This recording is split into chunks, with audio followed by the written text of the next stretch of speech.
विरोधी हैं, नहीं हम सरकार के विरोधी हैं। हम सरकार के सिस्टम के विरोधी हैं, सरकार के पॉलिसी के विरोधी हैं, सरकार के छटनी नीति के विरोध कर रहे हैं। उसी के तहत बिहार के जितने नियोजित शिक्षक हैं, हमने सभी के संघ को मिलाकर एक साथ एकताबद्ध होकर बिहार शिक्षक एकता मंच बनाया और उसके तहत हमने प्रखंड मुख्यालय पर प्रति जलाया, जिला मुख्यालय पर हम लोगों ने मशाल जुलूस निकाला और 13 फरवरी को बिहार विधानमंडल के समक्ष विराट प्रदर्शन किया। तत्पश्चात बिहार के उप मुख्यमंत्री सम्राट चौधरी जी से हमारी वार्ता हुई।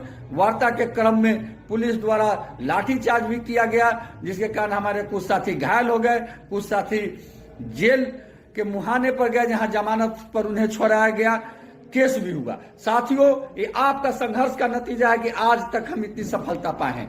आपके संघर्ष और एकता का नतीजा है कि जो सरकार कहती थी कि 3 बार हम लेंगे दक्षता परीक्षा, क्षमता परीक्षा, जो पास नहीं करेगा उसे हटा देंगे, अब सरकार कह रही है कि कोई नहीं हटेगा। सरकार कह रही है कि हम 5 बार लेंगे।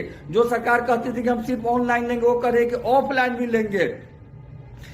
उप मुख्यमंत्री ने यहां तक कहा कि कोई घर से बेघर नहीं होगा, लेकिन आपको एकजुट रहने की जरूरत है। किसी के बहकावे में, फुसलावे में आने की जरूरत नहीं है। संघर्ष को जारी रखने की जरूरत है जब तक हमारी मांग पूरी नहीं हो जाती है। इसलिए आप तमाम साथियों से हम आग्रह करते हैं कि किसी भी सूरत में आप फॉर्म नहीं भरे।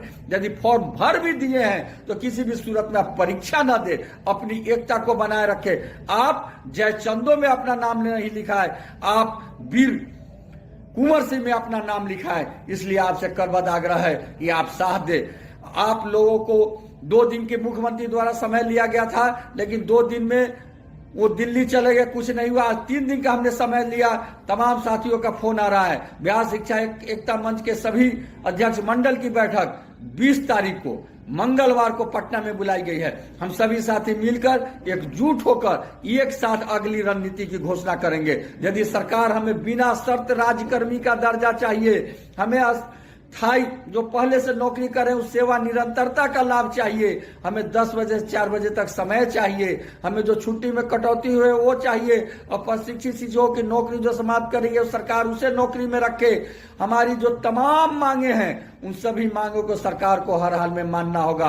और जो भी कार्रवाई हो रही है, जो 5 सितंबर को हुआ, 13 तारीख को हुआ, उसके पहले हुआ, जो भी शिक्षक साथियों पर संघर्ष के दौरान कार्रवाई हो रही है, वो सभी कार्रवाई बिना शर्त वापस ले, ये हमारी सबसे पहली मांग है। किसी भी साथी पर कोई कार्रवाई हम नहीं होने देंगे, ये हमारा विश्वास है। अंत में आप तमाम साथियों से हम हाथ जोड़ के आग्रह करते हैं कि जिस तरह से पहले आप साथ देते रहे, आगे भी साथ दे। जीत आपकी होगी, हर हाल में होगी, निश्चित रूप से होगी। और शिक्षक एकता मंच के सभी अध्यक्ष मंडल से आग्रह है कि 20 तारीख को पटना पहुंचकर अगली रणनीति बनाएं और संघर्ष को आगे बढ़ाएं। आपका केशव कुमार, मीडिया प्रभारी, बिहार शिक्षक एकता मंच। जय हिंद,